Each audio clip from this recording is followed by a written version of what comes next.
O nosso Deus é o Deus dos vivos e não o Deus dos mortos. Vós não lestes o que aconteceu na sarça ardente com Moisés? Moisés chama a Deus o Deus de Abraão, o Deus de Isaac e o Deus de Jacó. Esse Deus, Ele é o catalisador. Ele dá vida, Ele ressuscita, Ele restaura, Ele elimina as barreiras. Ele faz com que todos os homens e todas as mulheres que de fato o adoram em espírito e em verdade não fiquem desapontados, seja quais forem as situações por que estejam passando, seja porque perderam uma pessoa querida, porque Ele é o Deus da vida e não o Deus da morte. Os nossos irmãos e irmãs que deixaram este mundo, aqueles que já partiram, nós não os perdemos. Esta é a esperança que nutre a nossa fé. Essas pessoas, nós as haveremos mais tarde, quando tudo se consumar em todos. Para que nós cheguemos até lá, é preciso que nós acreditemos na ressurreição. Os nossos irmãos saduceus, estes que perguntam a Jesus, no Evangelho que acabamos de ouvir, eles não acreditavam na ressurreição. Queriam colocar Jesus à prova sobre essa história de 7 irmãos que haviam se casado com uma mulher e, segundo a tradição, se alguém morre sem deixar descendência, o irmão a seguir deve apoderar-se da viúva para dar continuidade à descendência. Era um costume que se via naquele tempo e que este costume já não pode funcionar, porque, afinal de contas, quando tudo se consumar em todos, lá no reino dos céus, não, as mulheres não serão dadas em casamento, nem os homens se casarão, porque a realidade do casamento existe enquanto sistema de complementariedade. Se eu tivesse que perguntar por que os casais que estão aqui estão casados, muitos teriam razões, e as razões seriam diversificadas. Mas não duvido que o casamento fosse simplesmente um gesto de ir à busca daquilo que falta em um ser humano. O homem busca aquilo que falta nele numa mulher, e a mulher busca aquilo que nela falta no homem. E não só isso, como também homem e mulher representam exatamente aquilo que Deus pensou, a unidade. Dá a impressão de que o homem é a metade da mulher e a mulher é a metade do homem. Para assim se dar, então, o conceito do homem, com H grande, com a letra grande, H. Mas, seja como for, entendamos como quisermos entender, o sacramento do matrimônio prepara-nos para a plenitude que nós haveremos de alcançar quando tudo se consumar, como dizia há pouco. Quando o céu e a terra passarem, então nós nos encontramos face a face com esse Deus, que é o Deus dos vivos e não o Deus dos mortos. Esse Deus que é nos apresentado como o Deus de Abraão, o Deus de Isaac e o Deus de Jacó. Em nós não haverá limitação, não haverá vazios que devem ser preenchidos, nem pelo homem e nem pela mulher. Nós não passaremos por nenhuma outra necessidade, nós não ansiaremos por nenhuma outra realidade, senão simplesmente o contemplar a Deus face a face e com Ele vivermos para sempre. Esta será a grande alegria e a plenitude que nós haveremos de atingir, de alcançar. Mas enquanto não chega esse tempo, então o homem procura completar-se com a mulher e a mulher procura completar-se com o homem. Mas, no final, lá no reino dos céus, todos nós viveremos como anjos. Todos nós formaremos uma única realidade. Homens felizes, mulheres felizes para sempre. Paulo está preso e prestes a morrer, mas nem por isso deixa de anunciar o Evangelho.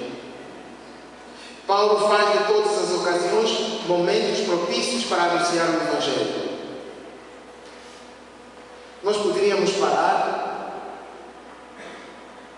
e olhar para nós. Paulo diz que Deus não lhe deu o espírito de timidez.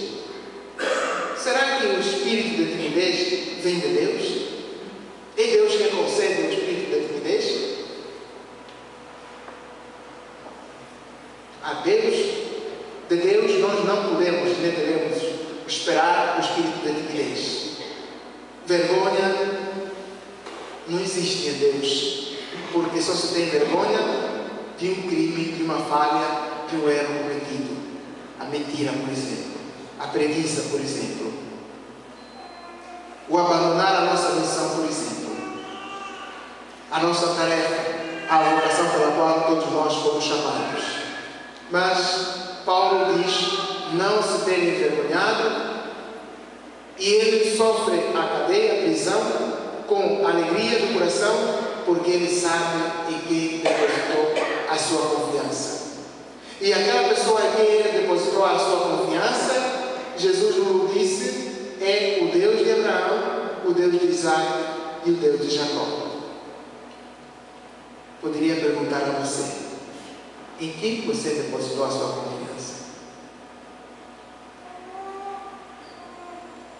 Como você vive a sua fé? Como você tem sido testemunha e testemunho de Jesus Cristo ressuscitado?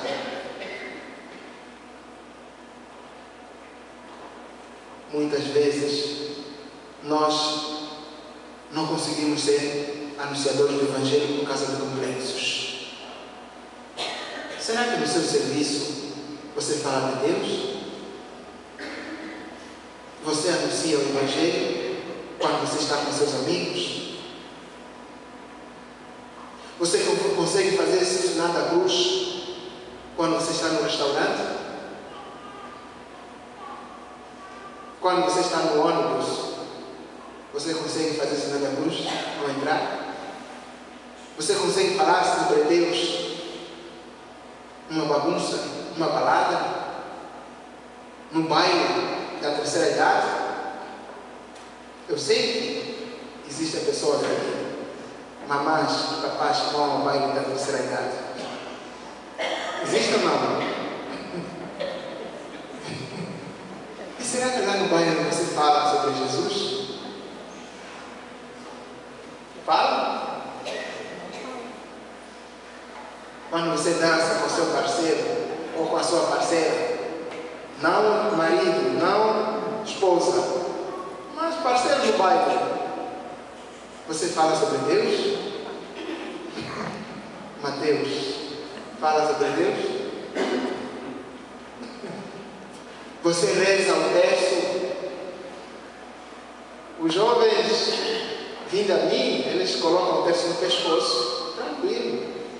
Vão com o terço de cima para baixo, de baixo para cima. Será que rezam todos os dias o terço? E na escola conseguem pegar no terço e dizer, colega, eu rezo todos os dias o terço. No terço eu encontro a força. No terço eu encontro a coragem. Com seus filhos você reza o terço? Com seus sobrinhos você reza o terço? Em sua casa você tem coragem de dizer, filho, é hora de rezarmos juntos o terço, vamos rezar. Você tem coragem de chamar o seu marido e dizer, vamos rezar. Ou por causa da vergonha, por causa do medo, do receio, você recua. Paulo nos diz, não tem vergonhas do teu batismo. Não tem vergonhas do teu casamento. Não tem vergonhas da tua primeira comunhão. Paulo hoje nos dá dá uma lição de coragem. Exorto-te a reavivar o dom de Deus que recebeste pela impulsão das minhas mãos. Exorto-te a reavivar o batismo que está dentro de ti. Não te envergonhes da tua fé. Não te envergonhes da tua igreja.